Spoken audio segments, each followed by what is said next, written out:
Good day, great day. This is For Another Day podcast, and I am Rick Zapf. I am here today.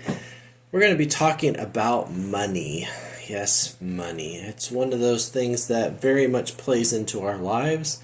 And so I just wanted to share a couple different things and thoughts today that I came across that when I was thinking about today on what to talk about. So one of the things that I was thinking about is like, what is the easiest, smallest amount of change that can happen? And I've talked about this in previous episodes, but then when it came to thinking about money, it's like, what is the smallest amount of change that needs to happen with money?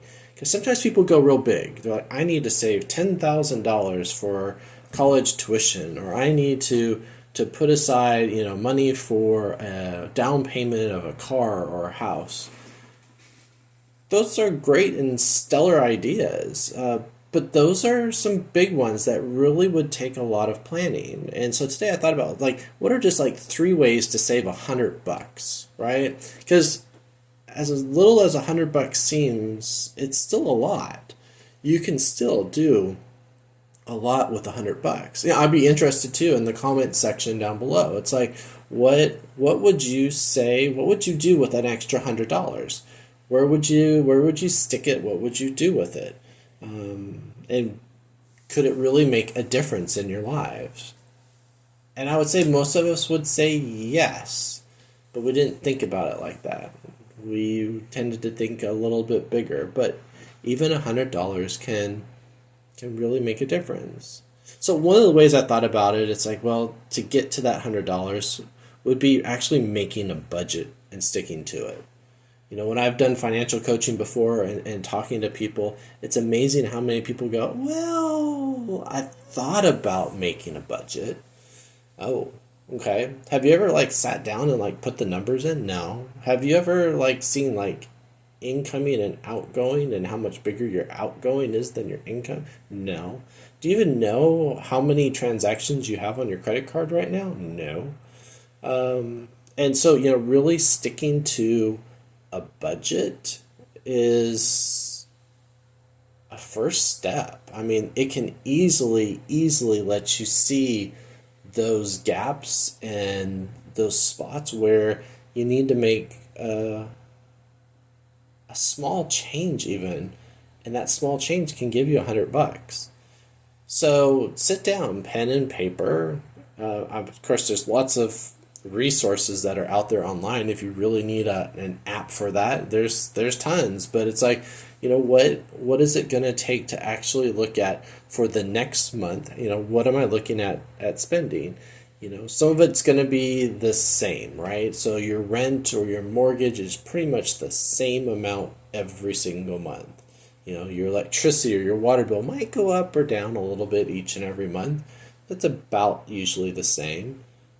But some of the expenses that we don't think about, when birthdays roll around for our friends and family, it's like, well, we know that in September there is going to be a birthday and that we've got to go ahead and make an allowance for that on a budget sheet. And if you're needing a budget sheet, please email me, text me, whatever it takes at commandmentscoaching.com and ask me for my I'll give you a free PDF sheet that you can go ahead and start working on your budget right now.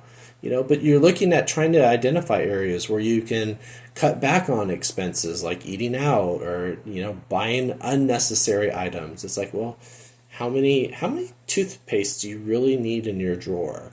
I've had clients who are like, I need 3. It's like, oh, okay.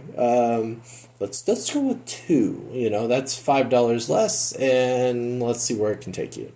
But you can take those non-eating out times and the unnecessary items, and you can redirect that into, truly trying to save. Another one would be start looking for deals and discounts. I mean, that it seems so basic, but a lot of times, even when we're doing grocery shopping online, if we're not clicking on the button that says coupon, why not? Why not get an extra buck or 2 or 10?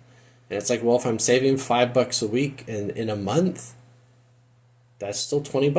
That's $20 closer that I'm actually doing this. And that can be on essentials like groceries or clothing. But even compare prices, and nowadays, because of the wonderful internet, I mean, you can easily jump on between apps and be able to see it's like, oh, they've got chicken nuggets for $2 less over here at this store rather than at this store. So, do those shopping comparisons and take advantage of even like cashback offers or loyalty programs. If you can be mindful of your spending, look at what is truly offered there and how much do you get back at the end of the month, for those loyalty points. And it's like, well, I got an extra $30. Well, is that $30 just going to go back in towards groceries, or could you use that towards your 100 and really make a difference because you've got a goal that you're working towards? A third way might be to consider increasing your income. It's like, Rick, I've cut everything out of the budget I possibly could, and it's still, there's no end in sight. But it's like, well, what about putting a little extra side job or taking an item or two and selling it that you're not using? I told my wife the other day, I've had this electric guitar and amp sitting here for the longest time. I don't get an opportunity to play it. I don't know how to play it. And so it's like, well, why am I still keeping that here?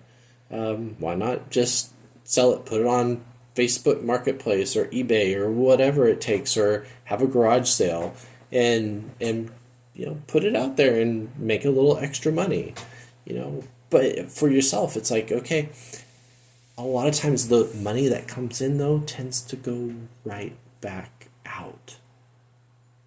And so with some people that I've worked with before, we switch it all over to like an envelope type or a zero-based budget system where, if there is an extra $20, you pull it out and you put that into an envelope, right? And put that away so you don't see it, okay?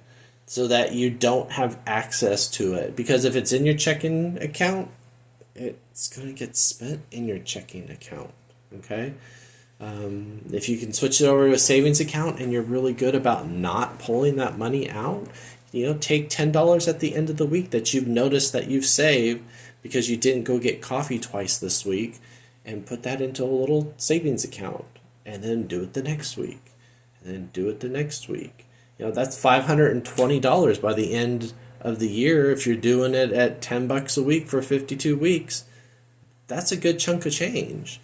And it's something that you can be working towards, but that takes that discipline. And that's where I've really tried to help families and help individuals with financial coaching to get out. Like I say, I get out my pom-poms and I cheer you on, and it's like, no, you've done it. You've got an extra $100. Now put that in an envelope, seal it, and put it away. Put it in the bottom of your sock drawer and don't get to it unless you need to. You could do that and make your goal as $500 or $1,000 for an emergency fund, and really see kind of what the difference it is that it will make for you. How it will lessen your anxieties about money, knowing that I've got an envelope. I'm fine. If something did break on my car or in my house and I needed to get it fixed right, I have that money set aside. But like I said, when it comes to being in an account, a lot of times it will get spent from that account. So whatever you can do to kind of put it in place, and also if you can say that I am saving towards X item or X event or X fund, that you can go ahead and have that mindset change that it's spendable, rather it's not spendable anymore, it's savable. You're saving it for a particular item. So those were just like 3 easy ways that I thought of ways to save just like $100. You can easily multiply this out, like I said, to 500 or 1,000. But if you just take those 3 different ways there and make a difference, it can change your life considerably. And my hope is that through this journey that we have together, that we're going to continue to look at these little things and some of the big things that happen.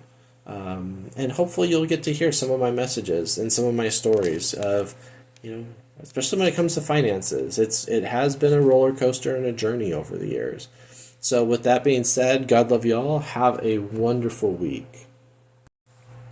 Good day, great day. This is For Another Day podcast. And today we're jumping back into finances and talking about money and how well we take care of that money and how well we minister to others with that money. And so, part of the process in financial coaching is really trying to come to a better understanding of how money plays a factor in our behaviors. So I was trying to think of what one word would really, truly exemplify money management. And I thought back to the word frugal. Frugal has had probably some negative connotations. It's of skimping, it's of not having enough, but it's really being smart and wise. Living frugally, it's a powerful way to take control of your finances. It reduces environmental impact that's out there, and it leaves you living a more intentional life. If you're able to embrace frugality, it allows you to save money, reduce waste, but also prioritize the things that really mean the most to you. I think one of the key benefits to living frugally is financial freedom. By spending less money on unnecessary things, you can save money for the things that truly matter, whether it's education or travel or retirement.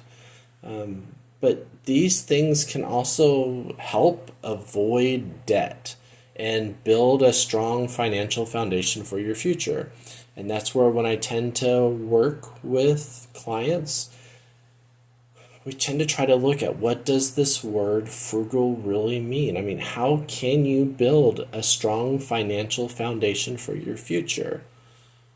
And oftentimes it's in our behaviors, not just in our thinking processes, but truly in our behaviors.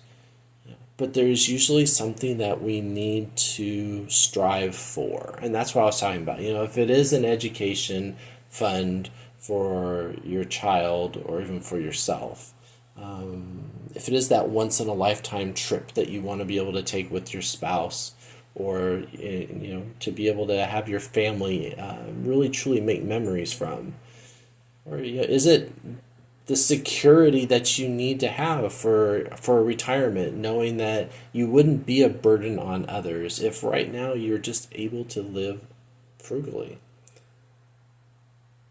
So living frugally also, it can reduce that bigger environmental impact. You're consuming less, so you have less waste, and you're able to conserve the resources at hand.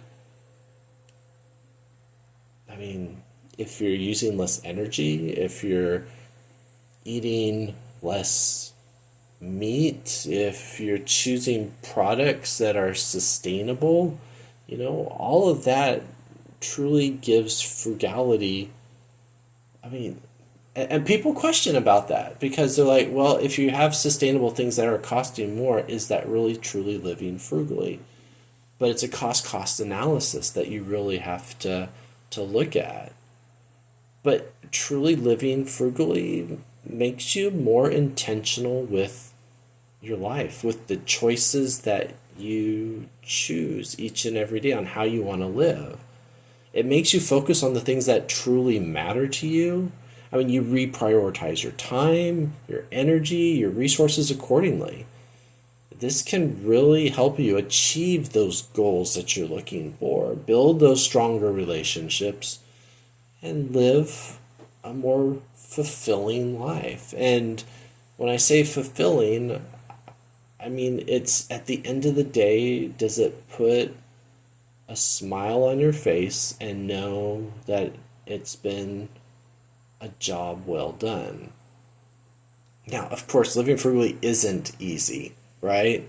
It requires discipline. It requires being really creative sometimes. And really being willing to embrace maybe a simpler lifestyle. However, the benefits can be really truly transformational in all aspects of your life, not just your life, but those that you live with, those that you interact with. But it allows you to take control of your finances. It allows you to really live this more intentional life. So here with commandments coaching, I've taken a very holistic approach to it, but looking like at it from this Christian perspective of these blessings that God continues to give us.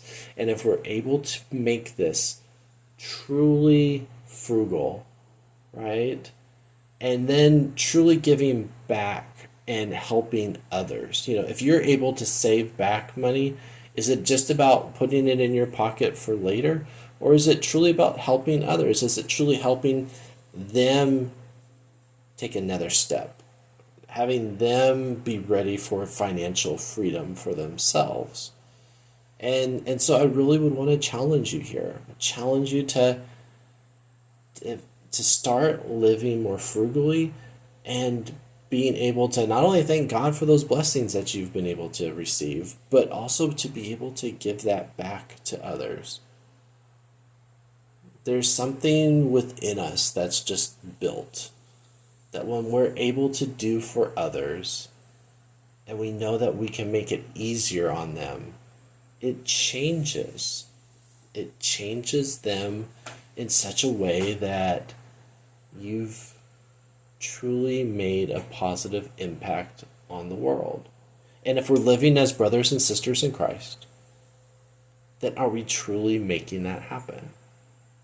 I would really encourage you. Use this word today, frugal. Make it happen tomorrow. And go through some of the other pockets. If you need help trying to understand your finances, contact me at commandmentscoaching.com. I can help you there. But really, it's like, what's one step here that you can do to be living more frugally, to be able to saving money, to be able to reducing the waste, and to be able to really prioritize the things that matter to you most. That's all for today. So God love y'all and have a wonderful week.